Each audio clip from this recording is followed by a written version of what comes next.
عزیز دوستو، ہم جس دین کے ماننے والے ہیں وہ دین برحق ہے، اور جس پیارے محبوب صلی اللہ تعالیٰ علیہ وسلم کے ہم ماننے والے ہیں وہ محبوب علیہ السلام اللہ کے آخری رسول ہیں۔ نبی اکرم صلی اللہ تعالیٰ علیہ وسلم کامل، اکمل اور مکمل دین لے کر تشریف لائے۔ اب یہ دین اسلام ایسا مضبوط، ایسا مستحکم دستور حیات ہے کہ قیامت تک اسی دین کا سکہ چلے گا۔ وقتی طور پر جو حالات امت پر اس وقت گزر رہے ہیں اس میں امت محکوم نظر آتی ہے، کمزور نظر آتی ہے، اور ہم دیکھتے ہیں کہ غیروں کا رعب بھی ہمارے حکمرانوں کے چہروں اور ان کے لہجوں پر نظر آتا ہے۔ جو قومیں کسی کا رعب اختیار کرتی ہیں، کسی شخص کو اس طرح کا بڑا جانتی ہیں کہ احساس کمتری کا شکار ہو جاتی ہیں، وہ اپنی آنے والی نسلوں کو کبھی مضبوط نہیں کر پاتی۔ ہمارے مزاجوں میں اور ہمارے روزمرہ کے معاملات میں کچھ چیزیں اس طرح کی رکھ دی گئی ہیں کہ لوگ احساس کے نیچے دبتے چلے جا رہے ہیں۔ برادریزم ایک بہت بڑا ایشو رہا ہمارے ہاں۔ میں بڑی درد کے ساتھ یہ بات عرض کیا کرتا ہوں کہ زیادہ گناہ اور زیادہ جرم اس بندے کا نہیں جو اپنی برادری کو بڑا سمجھتا ہے، بلکہ زیادہ مجرم وہ ہے جو اپنی برادری کو چھوٹا سمجھتا ہے۔ اس نے کیوں اپنے اندر احساس کمزوری پیدا کیا؟ اس کو کیوں ضرورت پیش آئی یہ کہنے کی کہ میں کسی کمزور قبیلے سے تعلق رکھتا ہوں؟ اسے کھل کے کہنا چاہیے تھا کہ میں بھی جناب آدم کا بیٹا ہوں۔ اسے کھل کے کہنا چاہیے تھا کہ میں بھی رسول رحمت کا غلام ہوں، میں بھی اللہ کا بندہ ہوں۔ کھل کر بات کرنی چاہیے۔ احساس کے نیچے دب جانا، پریشان۔ پھر اسی طرح کا معاملہ امیری غریبی کا ہے۔ غربا کیوں یہ سمجھ بیٹھتے ہیں کہ جس کے پاس پیسے زیادہ ہیں شاید فضل بھی زیادہ اسی کے پاس ہے؟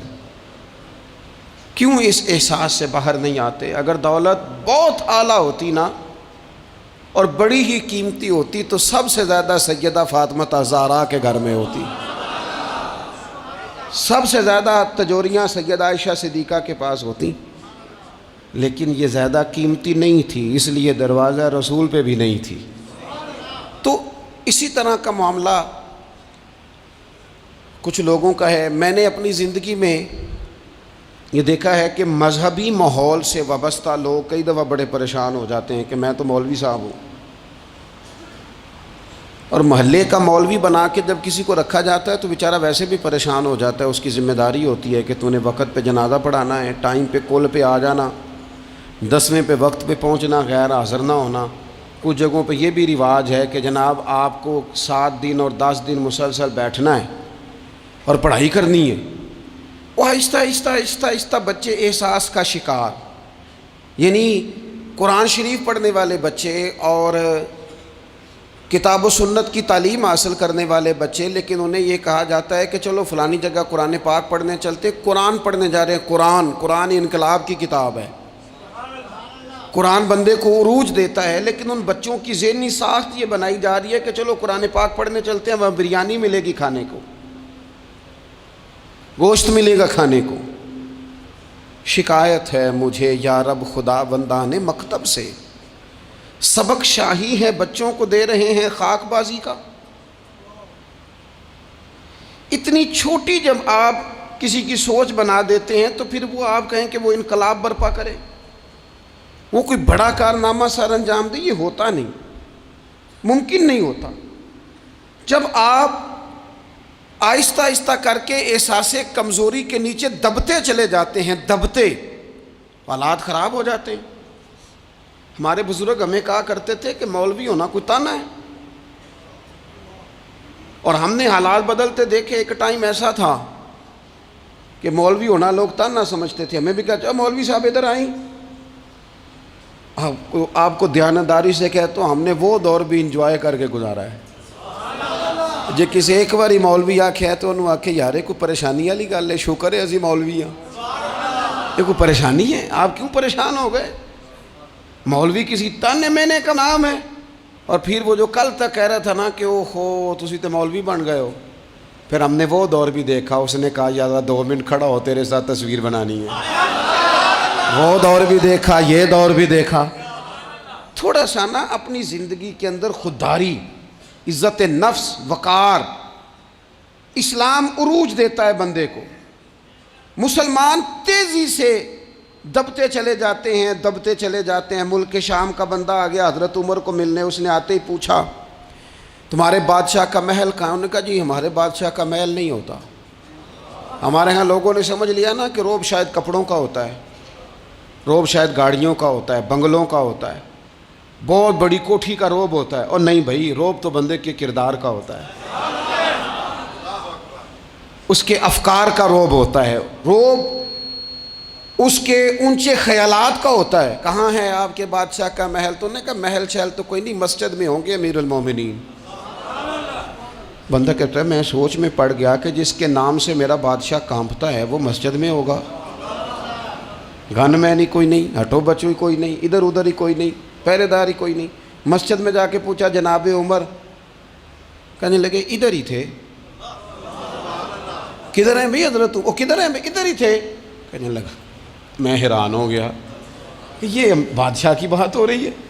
ایک صاحب کہنے لگے وہ کھجوروں کے باغ کی طرف جا رہے تھے. کہتے ہیں میں کھجوروں کے باغ میں گیا تو ایک بندے سے پوچھا امیر المومنین, کہنے لگا وہ سامنے کی طرف جا رہے تھے. ادھر گیا, ایک بندے سے پوچھا کہاں ہے وہ شخص جس کی 24 لاکھ مربع میل پہ حکومت ہے؟ کہاں ہے وہ شخص جو مدینے میں بیٹھ کے نعرہ لگاتا ہے تو کیسر و کسرا کانپ جاتے ہیں؟ وہ بندہ کدھر ہے کہ جس کی بات جگہ جگہ ہوتی ہے, جس کا تذکرہ سنا ہے کہ اسے دیکھ کے شیطان بھی رستے بدل جاتا ہے؟ انہوں نے کہا وہ دیکھ رہے ہو کھجور کے درخت کے نیچے کنویں کے ساتھ مٹی کا ڈھیلا تکیے کی جگہ رکھ کے وہ جو تامت باندھے کرتا پہنے سویا ہے وہی تو فاروق اعظم ہے. وہ شخص کہتا ہے عمر سوئے تھے. شیر سویا بھی ہو تو اس کا روب ہوتا ہے. شیر جو ہوتا ہے, شیر کبھی سو بھی جائے نا تو لوگ پھر بھی خوف کھاتے ہیں, اور اس کے جاگنے کا خوف کھاتے ہیں کہ یہ کہیں جاگ نہ جائے. شیر جو ہوا, کہتے ہیں حضرت عمر سوئے تھے پر میں قریب گیا تو میرے وجود پہ روب طاری ہو گیا, روب. اور میری زبان سے بے ساختہ یہ جملے نکلے کہ عمر تو انصاف کر کے سویا ہے نا, تو مٹی کے ڈھیلے پہ بھی تجھے سکون کی نیند ہے. خودداری, وقار, عزت, یہ احساس کمتری سے باہر نکلیں. ہم نے اپنے بچوں کو مسل ڈالا ہے, وہ تسی ماڑے دے بچے ہو, تسی تو نہیں نہ آگے جا سکتے, وہ اسی غریب لوگ ہیں بیٹے تو فلانے کے ساتھ نہ جایا. ہم نے اپنے بچوں کی خواہشات تباہ کر دی, کمزور کر کے رکھ دیا, انہیں بار بار سکھایا ہم نے. خوددار تھا وہ باپ جس کی تھوڑی سی آمدن تھی پر وہ گرمیوں میں اپنے پتر سے کہتا تھا پتر بڑولے میں دانے ڈال دیے ہیں, تمہاری ماں نے مرتبان میں اچار ڈال دیا ہے, لو اب ساری گرمیاں پرواہ کوئی نہیں. وہ خوددار لوگ تھے. لیکن آج یہ دین غالب ہونے کے لیے آیا ہے, مسلمان نے غالب ہونا ہے. یہ تھوڑا اپنی ذات سے اٹھ کر جب سوچے گا نا, بڑی بات کرے گا, بڑی سوچ پیدا کرے گا, بڑا اس کا مزاج ہوگا, کھلا اس کا دل ہوگا, تو پھر نا یہ ذرا سر اٹھا کے جیے گا. قرآن مجید کی جو آیہ کریمہ میں نے تلاوت کی, اللہ کریم نے فرمایا هو الذی ارسل رسولہ بالہدی ودین الحق. فرمایا وہ قادر مطلق ہے جس نے اپنے رسول کو ہدایت اور حق دے کے بھیجا ہے. 2 چیزیں دے کے بھیجا ہے, ہدایت اور حق. کتاب ہدایت اور حق حضور لے کے آئے. کس لیے بھیجا ہے؟ کہ نیرا تسبیح پڑھیں اور سو جائیں, نیرا جناب عبادت کریں اور آرام کریں, نیرا جناب تلاوت کریں اور آرام کریں نا. هو الذی ارسل رسولہ بالہدی ودین الحق. وہ رب ہے جس نے اپنے نبی کو, اپنے رسول کو ہدایت اور حق دے کے بھیجا ہے. کیوں کہ لیظہرہ علی الدین کلہ، تاکہ اس دین کو تمام دینوں پر غالب کر دے، اس کو غالب کرے، ہر دین پر یہ دین چھا جائے۔ وَلَوْ كَرِهَ الْمُشْرِكُونَ، اگرچہ مشرکوں کو یہ بات بری ہی لگے، ناپسند آئے، کسی کو نہیں آتی، لِيُظْهِرَهُ عَلَى الدِّينِ كُلِّهِ، یہ دین غالب ہونے کے لیے آیا۔ غالب، تو نماز بھی پڑھ، عبادت بھی کر، لیکن یہ بھی خیال رکھ کہ دنیا میں نماز والے نبی کا نظام بھی قائم کرنا ہے۔ تیرے پاس نری مسجد نہیں ہونی چاہیے، حکومت بھی ہونی چاہیے۔ مسلمان کے ہاتھ میں نری تسبیح نہیں ہوگی، یہ انان حکومت بھی چلائے گا، اس کے اندر خودداری ہوگی۔ حضرت عمر تہجد بھی پڑھتے تھے اور سویرے حکومت بھی کرتے تھے۔ حضرت صدیق اکبر ساری رات مدینے والے کی یاد میں رویا بھی کرتے تھے، اور صبح اٹھ کر تلوار لے کر نبی پاک علیہ السلام کی ختم نبوت کے منکروں کے خلاف جہاد بھی کیا کرتے تھے۔ جب تک اپنے مزاج میں وہ شوق نہیں پیدا ہوتا کہ دین کو غالب کرنا ہے، جد و جہد کرنی ہے، کوشش کرنی ہے، بڑا سوکھا ہے ہمارے لیے بھی، آرام سے نماز پڑھیں، نفل پڑھیں، عبادت کریں، اور ویسے بھی اسے لوگ زیادہ بڑا پیر سمجھتے ہیں جس کی تسبیح زیادہ لمبی ہو، وہ زیادہ بڑا پیر ہوتا ہے جس کی پگڑی ذرا زیادہ بڑی ہو، جبہ تگڑا پہنے، اجرے کے اندر رہے، باہر نہ نکلے، اور اندر جائیں 2 منٹ کے لیے حضرت کی زیارت کریں، باہر آ جائیں بس چھٹی، وہ زیادہ پیری مریدی ہو جاتی ہے۔ پیر تو بولتا ہی نہیں۔ وہی ہے تیرے زمانے کا امام برحق، اقبال کہنے لگے وہی ہے تیرے زمانے کا امام برحق، جو تجھے حاضر و موجود سے بیزار کرے اور موت کی شکل میں دکھلا کے تجھے جلوہ یار، زندگی تیرے لیے اور بھی دشوار کرے، تو جو تیرا جینا مشکل کر دے نا، وہ تیرے زمانے کا امام برحق ہے، تیرے لیے زندگی دشوار کر۔ یہ کیا بات ہوئی کہ ٹھیک ہے جناب آپ موج کریں جو دین غالب ہونے کے لیے آیا، دین کے مزاج میں غلبہ ہے، دین کی طبیعت میں غلبہ ہے، دیندار چھا کے وقت گزارا کرتے ہیں۔ اللہ تعالیٰ نے اس دین کے اندر وہ قرار دیا ہے، وہ وسعت دی ہے، وہ درد دیا ہے، وہ ذوق دیا ہے۔ اپنے اندر سے وہ بت توڑ ڈالیں جو بت مایوسی پھیلاتے ہیں، ان جگہوں سے نکل آئیں جہاں انسان کمزور پڑتا ہے۔ اٹھ باندھ کمر کیوں ڈرتا ہے، پھر دیکھ خدا کیا کرتا ہے۔ آگے کی طرف دیکھیں، آگے کی طرف دیکھیں۔ میرے نبی اکرم صلی اللہ تعالیٰ علیہ وسلم نے فرمایا حالات جتنے بھی خراب آ جائیں، ماحول جتنا بھی بگڑ جائے، امت پر دشواری جتنی بھی آئے، حضور علیہ الصلوۃ والسلام نے فرمایا ہے یہ دین اسلام ہے، یہ مسلم کے لفظ ہیں، حضور فرماتے ہیں یہ دین ہمیشہ قائم رہے گا، اور فرمایا ایک جماعت ہوگی پوری میری امت کی جو دین اسلام کے دفاع میں کام کرتی رہے گی، جد و جہد کرتی رہے گی، کوشش کرتی رہے گی، ہمت کرتی رہے گی۔ میرے عزیز حضور نے فرمایا ہمیشہ یہ دین قائم رہے گا، اور ایک جماعت ہمیشہ اس دین کے لیے کام کرتی رہے گی۔ اور میرے نبی پاک علیہ السلام نے فرمایا 100 سال کے بعد تو اللہ ضرور اس امت میں ایک ایسا شخص پیدا کرے گا، یہ ابن ماجہ میں حدیث موجود ہے، جو اس دین کی نئے سرے سے تجدید کر دے گا۔ وہ لوگ آتے رہے، جب حالات بڑے بگڑے تو حضرت عمر بن عبدالعزیز آ گئے، حالات کا رخ بدل کے رکھ دیا۔ پھر معاملات بڑے بگڑے تو امام شافعی جیسے لوگ آ گئے، غوث اعظم جیلانی جیسے لوگ آ گئے۔ حالات بڑے بگڑے تو شیخ عبدالحق محدث دہلوی جیسے لوگ آ گئے۔ ہندوستان میں جب ماحول بڑا کٹھن ہوا تو اعلیٰ حضرت فاضل بریلوی جیسے لوگ آ گئے۔ ہر صدی کے سرے پر اللہ تعالیٰ ایک مجدد بھیجے گا، حضور کا وہ غلام دین کو نئے سرے سے تازہ کرے، دین کے چمن میں ہمیشہ بہار رہے گی، ہمیشہ نورانیت رہے گی، ہمیشہ نور اعلیٰ نور رہے گا۔ یہ کام صرف کرنے کا کام کیا ہے، یہ دین تو پھلے گا پھولے گا، جو آگے بڑھ کے خدمت میں حصہ ڈال لے گا نا وہ اپنا نفع کرے گا۔ یہ قرآن پاک ہے، یا ایھا الذین آمنوا ان تنصروا اللہ ینصرکم ویثبت اقدامکم۔ اللہ فرماتے ہیں اے لوگو اگر تم اللہ کے دین کی مدد کرو گے نا تو اللہ تمہاری مدد کرے گا، ویثبت اقدامکم، اور تمہارے قدم جما دے گا، تمہیں استقامت دے، تم آگے۔ اور دین کی مدد صرف پیسوں سے نہیں ہوتی، کوئی شخص سمجھے کہ فقط مال سے مدد ہوتی ہے۔ جب آپ وقت پر آ کر مسجد میں جمعے کی نماز ادا کرتے ہیں تو یہ بھی آپ دین کی خدمت ہی کرتے ہیں۔ جب آپ دینی اجتماعات کی رونق بڑھاتے ہیں تو یہ بھی آپ دین کی خدمت ہی کرتے ہیں۔ جب آپ کسی دین کے طالب علم کا حوصلہ بڑھا دیتے ہیں نا، بیٹے بڑی بات ہے قرآن پڑھتے رہنا، یہ بھی آپ خدمت ہی کرتے ہیں۔ جب آپ دین کے بارے میں کسی جگہ بیٹھ کے اچھی بات کر دیتے ہیں، یار اللہ کا فضل ہے ہمارے دین میں یہ خیر اللہ نے رکھی، یہ بھی آپ دین کی مدد ہی کرتے ہیں۔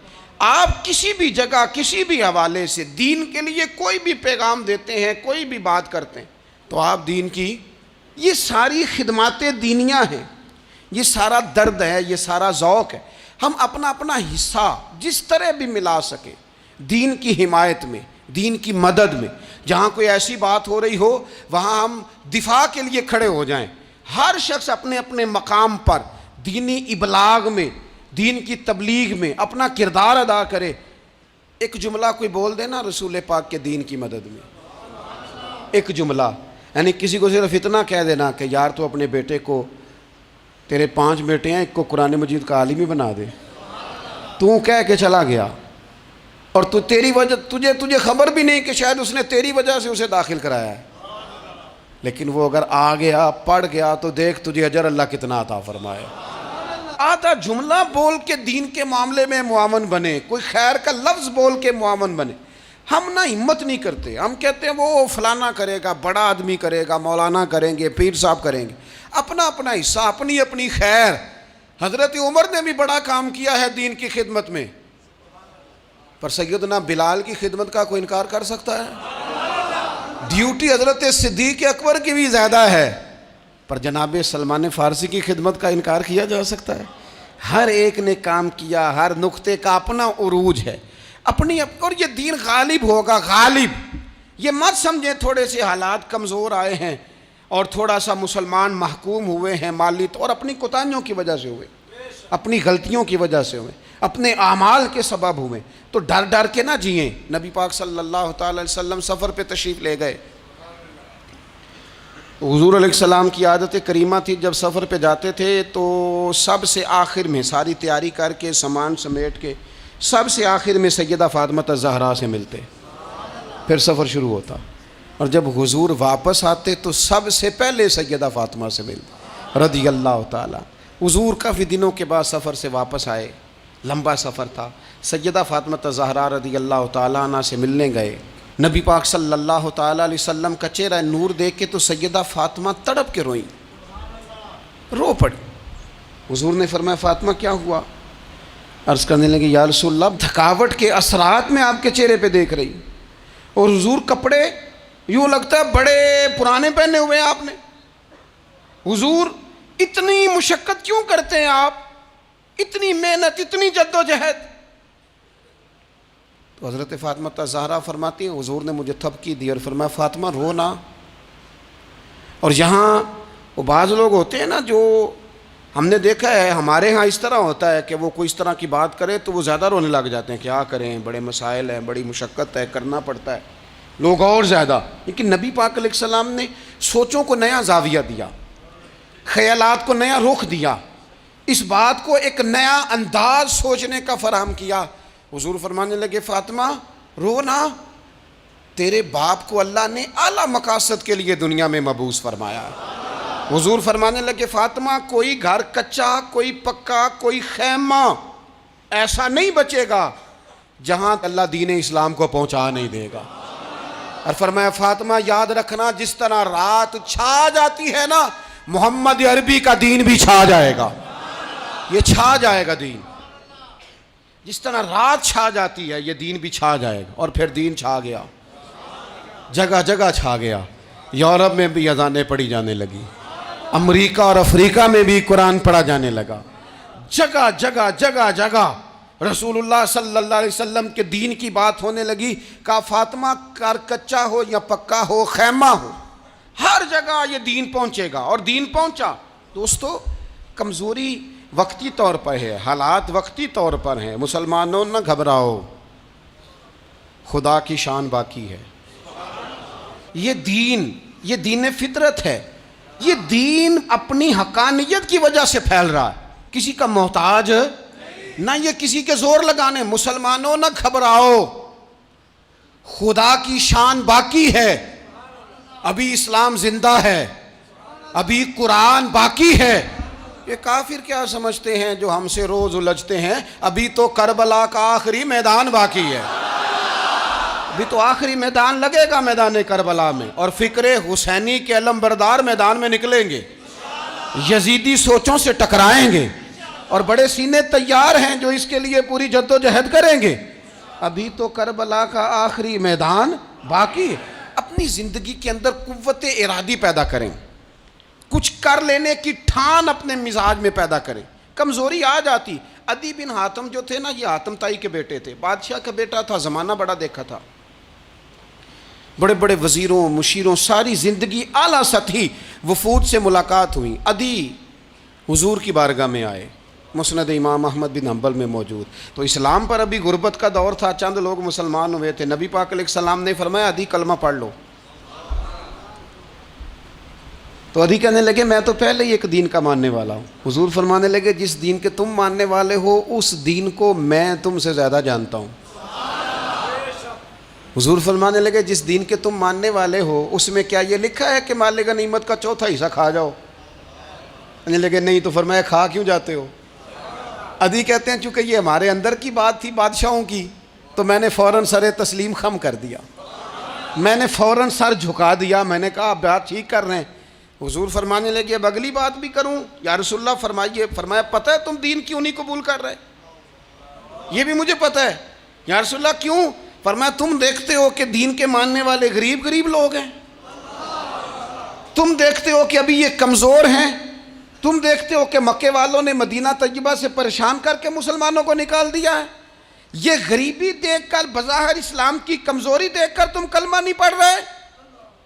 حضور فرمانے لگے عدی مقام حرا کا نام سنا ہے؟ بڑی دور تھا علاقہ، وہ مقام حرا کا نام سنا ہے؟ عدی کہنے لگے حضور سنا ہے پر وہ جگہ دیکھی نہیں۔ محبوب فرمانے لگے سن، میں وہ وقت لے کے آؤں گا، میرا دین اس طرح نافذ ہوگا کہ ایک عورت مقام حرا سے اونٹنی پہ اکیلی بیٹھے گی اور اکیلی آئے گی اور آ کے بیت اللہ کا طواف کرے گی، سوائے اسے اللہ کے کسی کا خوف نہیں ہوگا، رب کے علاوہ کسی سے نہیں ڈرے گی۔ یہ دور آئے گا، تو دیکھ رہا ہے کہ صرف مکے پہ حکومت نہیں دنیا پہ مسلمان چھا جائیں گے۔ اور حضور فرمانے لگے کسرا کا نام سنا ہے؟ کہا حضور وہ تو بظاہر اس وقت بڑا تگڑا بادشاہ ہے۔ فرمایا اس کے علاقے بھی فتح ہوں گے، وہ خزانے مسلمانوں کے پاس آئیں گے۔ اور فرمایا تو تیسری بات نبی پاک نے بیان کی، فرمایا تو یہ دیکھ رہا ہے کہ مسلمانوں میں غربت ہے؟ فرمایا عدی ایک وقت آئے گا لوگ دینے کے لیے نکلیں گے پر انہیں لینے والا کوئی نہیں ملے گا۔ ایک وقت آئے گا لوگ دینے نکلیں گے لینے کوئی نہیں آئے گا۔ عدی کہتے ہیں کہ میں رسول کریم کا کلمہ پڑھ کے مسلمان ہو گیا، اور پھر زیادہ دور نہیں گزرا، عدی رویا کرتے تھے، حاتم تائی کے بیٹے عدی رویا کرتے تھے اور رو کے بتایا کرتے تھے لوگوں وہ جو حضور نے فرمایا تھا نا بی بی حرا سے چلے گی اور طواف کرے گی، وہ بی بی میں نے اپنی آنکھوں سے آتی دیکھی، میں نے اس تنہا عورت کو حضور سید عالم کی پیشن گوئی کے مطابق بیت اللہ کا طواف کرتے دیکھا، اسے سوائے اللہ کے کسی کا ڈر نہیں تھا۔ اور عدی کہنے لگے وہ جو حضور نے فرمایا تھا نا کہ کسرا کے خزانے فتح ہوں گے، فرمایا وہ جب فتح ہو رہی تھی تو میں خود اس جنگ میں شریک تھا، مجھے اللہ نے موقع دیا، میں مجاہدوں میں شامل تھا۔ اور فرمانے لگے تیسری پیشن گوئی رہ گئی ہے، مجھے امید ہے وہ بھی پوری ہوگی۔ حضرت عمر بن عبدالعزیز کے زمانے میں آ کے وہ دور بھی آیا کہ لوگ زکوٰۃ دینے نکلتے تھے، لینے والا کوئی نہیں ملتا تھا، لوگ کسی کو غریب سمجھ کے صدقہ دینے لگتے تھے، وہ کہتا تھا بھائی لے جا میں تو رات خود دے کے آیا ہوں، لوگ دینے نکلتے تھے لینے والا کوئی نہیں۔ اسلام کی فطرت میں قدرت نے لچک دی ہے، اتنا ہی یہ ابھرے گا جتنا کہ دبا دو گے۔ یہ مولویوں کی وجہ سے، پیروں کی وجہ سے، سیاستدانوں کی وجہ سے نہیں چھائے گا۔ یہ کیوں چھائے گا کہ ارسل رسولہ بالہدی ودین الحق، یہ اس لیے چھائے گا کہ اللہ نے بھیجا ہی حق کے ساتھ ہے، یہ آیا حق کے ساتھ ہے، لہذا چھا جائے۔ حق ہمیشہ چھا جایا کرتا ہے۔ اور وَقُلْ جَاءَ الْحَقُّ وَزَهَقَ الْبَاطِلُ إِنَّ الْبَاطِلَ كَانَ زَهُوقًا، جب حق آتا ہے تو باطل خود بخود چھپ جاتا ہے، اور باطل ہوتا بھی مٹ جانے کے لیے بس نا یہ دین حضرت خباب بن الارت رضی اللہ تعالیٰ عنہ فرماتے ہیں ہمیں بڑی تکلیف دی کفار مکہ نے، قریش نے بڑا ستایا۔ نبی پاک علیہ السلام خانہ کعبہ کے ساتھ ایک چادر لے کے آرام فرما رہے تھے، ہم حضور کی بارگاہ میں گئے، یا رسول اللہ دعا کریں یہ تباہ ہو جائیں، تنگ بڑا کرتے ہیں، حضور آپ دعا کریں اللہ کی بارگاہ میں۔ تو حضور اٹھ کے بیٹھ گئے، فرمایا جلدی نہ کرو، تم سے پہلے ایسے لوگ گزرے ہیں جن کو گڑوں کے اوپر رکھ کے نا تو آروں سے کاٹ دیا جاتا تھا، وہ 2 ٹکڑے ہو جاتے تھے۔ فرمایا جلدی نہ کرو، تم سے پہلے ایسے لوگ گزرے ہیں کہ لوہے کی کنگھیوں سے ان کا گوشت نوچ دیا جاتا تھا، ہڈیاں تک زخمی ہو جاتی تھی، سی نہیں کرتے، زخم پہ زخم کھا کے جی، خون جگر کے گھونٹ پی، آہ نہ کر لبوں کو سی، یہ عشق ہے کو دل لگی نہیں۔ کہا خبیب تھوڑا صبر کرو، اور پھر حضور فرمانے لگے خبیب یہ بات یاد رکھنا، جو دین میں لے کے آیا ہوں یہ غالب ہو کے رہے گا، یہ غالب ہوگا، غالب۔ وہ ابو سفیان جو میدان احد میں کہتے تھے فلاں بھی ہم نے مار دیا، فلاں بھی مار دیا،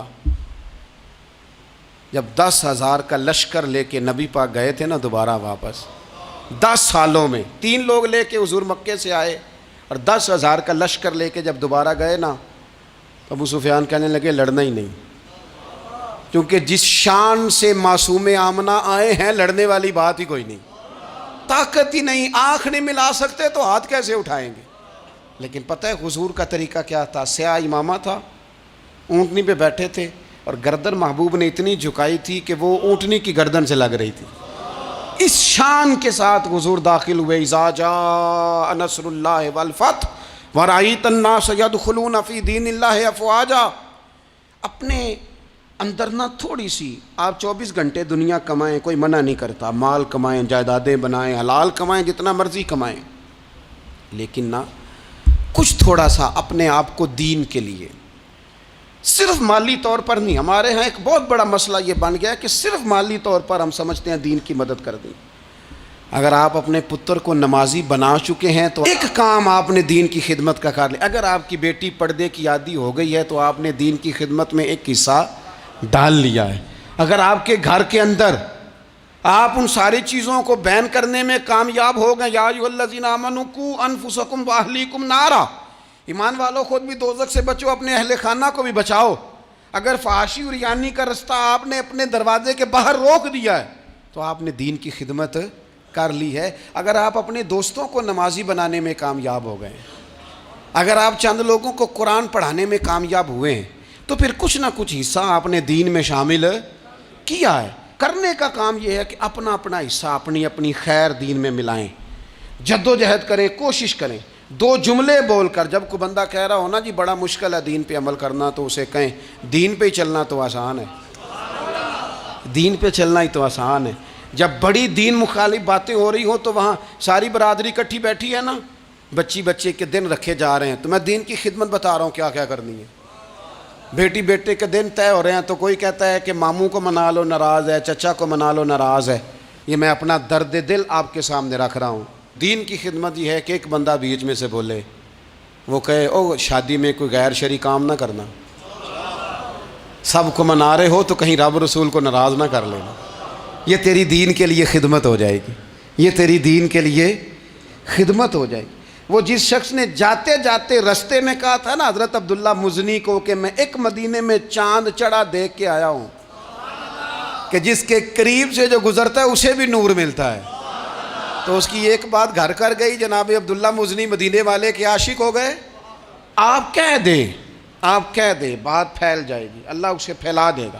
اپنے مقام پر بیٹھ کر اپنے میں فیکٹری کے مالک سے کہا کرتا ہوں کہ تو نہ مسجد ضرور بنا چھوٹی سی، دفتر والوں سے کہا کرتا ہوں کہ یہاں نہ نماز باجماعت کا بندوبست ضرور کراؤ۔